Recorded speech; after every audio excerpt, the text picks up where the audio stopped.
ஜெய் ஸ்ரீராம், ஜெய் ஸ்ரீராம். உலகெங்கிலும் இருக்கிற என்னுடைய சாய் சொந்தங்களுக்கு இவ்விதமான கூட்டு பிரார்த்தனைகளை வெற்றிகரமாக நிகழ்த்துவதற்கு என்னை பெற்ற பெற்றோருடைய வாழ்த்துக்களாலும் நான் வணங்குகின்ற எல்லா தெய்வங்களுடைய பிரதிநிதியாக இருக்கிற நம்முடைய சாய்நாளுடைய பேரருளினாலும் உங்களுடைய பேராதரவினாலும் இத்தகைய பிரார்த்தனைகளை வெற்றிகரமாக நிகழ்த்துவதற்கு முயற்சி செய்து கொண்டிருக்கிறேன். அன்பர்களே, சாய் பாபாவுடைய பிரார்த்தனை சக்தி வாய்ந்த பிரார்த்தனை. ஒருவர் செய்தாலே மிகப்பெரிய வெற்றியை கொடுக்கக்கூடிய வல்லமை சாய்நாதருக்கு உண்டு. அதுவே இதுபோல கூட்டு பிரார்த்தனைகளை உலகெங்கிலும் இருக்கிற நம்முடைய சாய் சொந்தங்கள் எல்லாம் இணைந்து இந்த பிரார்த்தனையை பார்க்கின்ற பொழுது ஒரு பிரார்த்தனை சொன்னாலே போதும், அதை கேட்டாலே போதும், அந்த பிரார்த்தனை நிறைவேறும். ஏனென்று சொன்னால் ஒரு பிரார்த்தனையை நாம் செய்கின்ற பொழுது ஒருவர் பலருக்காகவும் பலர் ஒருவருக்காகவும் செய்வதுதான் கூட்டு பிரார்த்தனை என்பது அனைவரும் அறிந்த ஒன்று. அது மேலானது, தேவையானது, உண்மையானது, புனிதமானது, பவித்திரமானது என்பதை நீங்கள் அறிவீர்கள். அதே நேரத்திலே எனக்கு அநேக பிரார்த்தனைகள் வந்து கொண்டே இருக்கிறது. வந்து கொண்டே இருக்கின்ற பொழுது, அதாவது பிரார்த்தனை நேரம் என்பது எனக்கு காலையில் 4 to 6 மணிக்குள்ளாக பிரம்ம முகூர்த்தத்திலே முக்கியமான பிரார்த்தனைகளை நான் செய்வேன். அது மட்டுமல்லாமல் அநேக பிரார்த்தனைகள் நான் வண்டி ஓட்டுகின்ற பொழுது எங்காவது ஏதாவது ஒரு பணியில இருக்கும் பொழுது கூட வந்து கொண்டிருக்கிறது. அதை ஒரு சில நேரங்களில் நான் குறிப்பெடுத்துக் கொள்வேன். ஒரு சில நேரங்களிலே என்னுடைய தொலைபேசியிலே பதிவு செய்யப்படுகிறது. அதை மறுபடியும் எடுத்து பார்த்து பிரார்த்தனை செய்வேன். அதுபோல செய்கின்ற பொழுது நான் ஓரிரு பிரார்த்தனைகளை உங்களிடத்திலே பகிர்ந்து கொண்டாக வேண்டும். நான் மகிழ்ந்து கார் ஓட்டி கொண்டிருந்தேன்.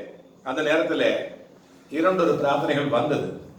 அதிலே ஒரு பிரார்த்தனை என்னவென்று சொன்னால், கோவையை சேர்ந்த ஒரு பூங்கோதை என்கின்ற ஒரு சகோதரி. அந்த அம்மா ஆசிரியையா இருக்கிறாங்க. அவங்க தொடர்ச்சியாக எனக்கு ப்ரேயர் பண்ணிக்கிட்டே இருப்பாங்க. அப்பா, நான் என்னுடைய மகளை கராத்தே போட்டிக்கு அனுப்பியிருக்கிறேன். அவள் இந்த ஸ்டேட் லெவலில் வரணும், இந்தியா லெவலில் வரணும் அப்படின்னு சொல்லிட்டு ப்ரேயர் பண்ணிக்கிட்டே இருப்பாங்க. அதன் பிறகு என்ன ஆச்சுன்னா, தொடர்ச்சியாக அந்த அம்மா அந்த குழந்தை, அந்த பேர் பூந்தளிர் அப்படின்னு அந்த குழந்தையோட பேர். அந்த ப்ரேயர் எப்போ வரும்னா, தொடர்ச்சியாக நான் வண்டி ஓட்டும் பொழுது அந்த ப்ரேயர் வரும் எனக்கு. அதை நான் ப்ரேயர் பண்ணுறதுக்கு மறந்துட்டேன். பாருங்க, மறந்துட்டேன். உண்மையை சொல்லணும் இல்லையா, ப்ரேயர் பண்ண மறந்துட்டேன். சில நேரங்களில் வண்டி ஓட்டும் போது எழுத முடியறதில்ல. ரெக்கார்டு அந்த நேரத்தில் எனக்கு அந்த ஃபோனில் ரெக்கார்டு மோடு போயிடுது. அந்த மோடு போனோன்னா எனக்கு அதை திருப்பியும் அதை எடுக்க முடியல, சாயப்பா கிட்ட ப்ரேயர் பண்ண முடியல. ஆனால் எனக்கு ஒரு கில்ட்டி ஃபீலிங். சில நேரங்களில் இந்த மாதிரியான ஒரு ப்ரேயரை நான் அப்பாட்ட ப்ரேயர் பண்ண முடியல. என்ன பண்ணுறதுப்பா, இது எப்படி ஜெயிக்க வைக்கிறது, இது எப்படி சக்ஸஸ் பண்ண வைக்கிறது, இது எப்படி இவங்களுடைய கண்ணீரை துடைக்கிறது அப்படின்னு நம்ம பார்க்குற பொழுது என்ன ஆச்சுன்னா, பாருங்க, அதன் பிறகு 1 மாதம் கழிச்சு அந்த அம்மா சொல்றாங்க, அந்த பூங்கோதை அப்படிங்கிறவங்க தன்னுடைய மகள் பூந்தளிற்காக கராத்தேல சக்சஸ் ஆகணும்னு சொல்லிட்டு பிரயத்னம் பண்ணிக்கிறாங்க.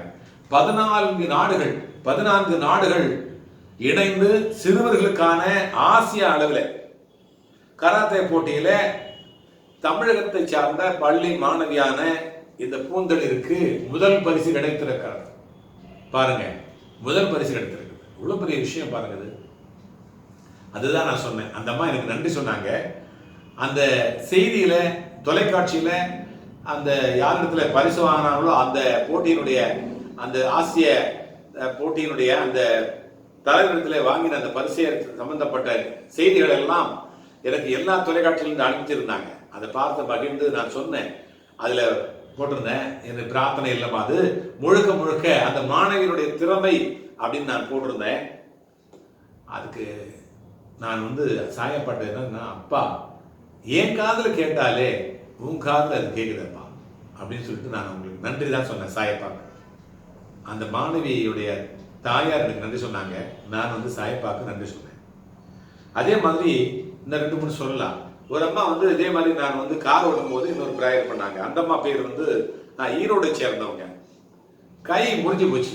அவங்க பைக் ஓட்டும் போது கை முறிஞ்சு போச்சு. பைக்கே அவங்களுக்கு வந்து ஓட்டுறதுக்கு பெட்ரோலுக்கே செலவுக்கு இல்லை.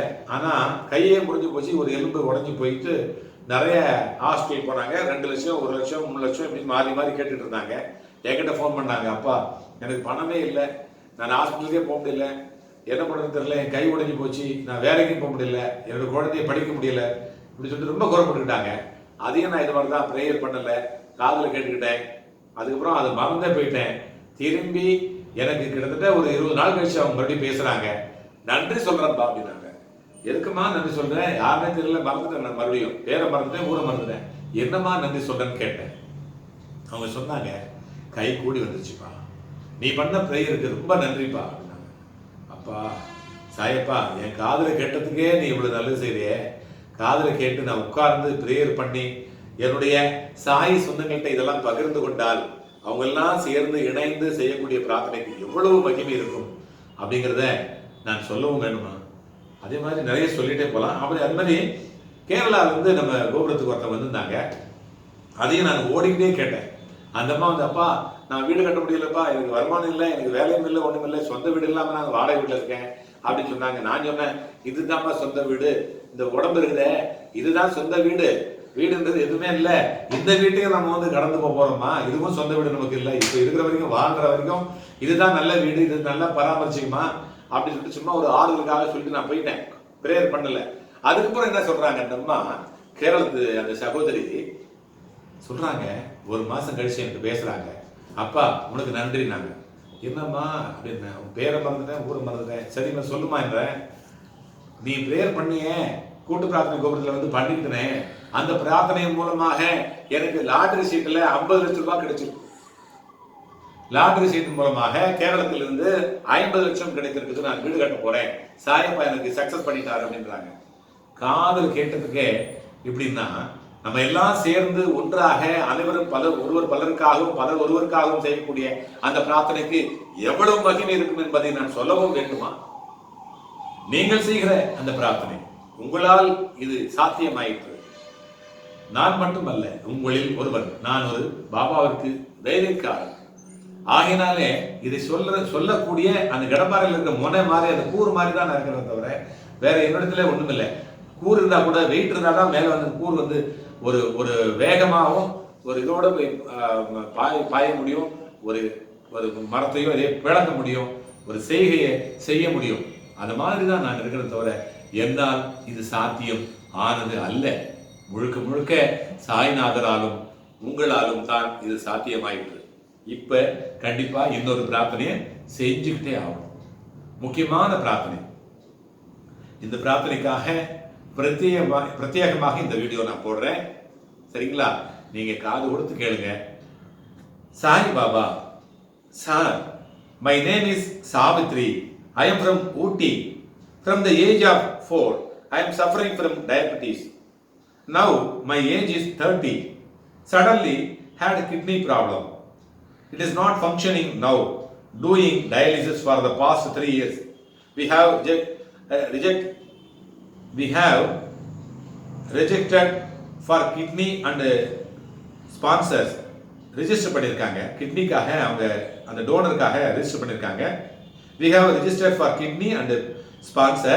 Still, we have no money to do dialysis also.